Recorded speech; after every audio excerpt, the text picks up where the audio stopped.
think that the real impact that that feminist thinking had on, certainly on me, was that it gave me a way to think about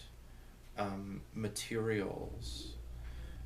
gave me a way to think about how to relate materials from my daily life to a kind of political position,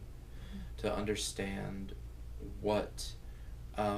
wearing a certain kind of t-shirt might mean as a political act. And so the piece that is in the current show for me is about the way that children are trained in kinds of gender and racial identity from a very early age, not only by their parents but by the society around them, and how that is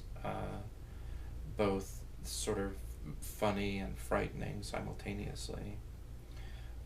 The piece is made up of t-shirts that are that I've found at various thrift stores and then are sewn together into this sort of toddler's bunny suit. They're attached to a wire, so it's a little bit of a it's like a long leash that the person's on, and they're all t-shirts that are really kind of adult in their theme, and are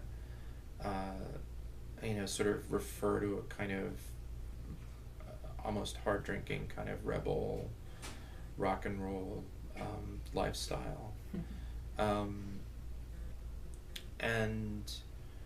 I think it's kind of the collision between the sort of roughness of those shirts and then the sort of sweetness of the form is for me the description of a kind of emotional state that's both rebellious and nervous and frightened at the same time. That was one of the things that was most exciting about seeing that those first generations of feminist work was that there were ways of living and being in the world that were liberating, that where people no longer had to apologize for their own existence,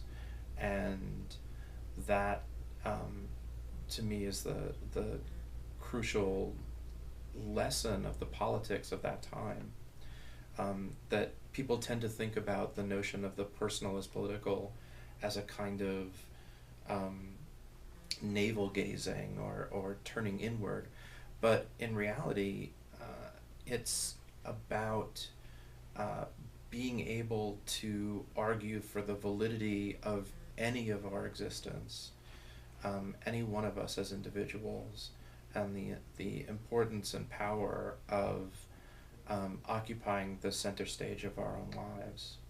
So to me that's a crucial lesson from the work of that time, and one that I'm really grateful for.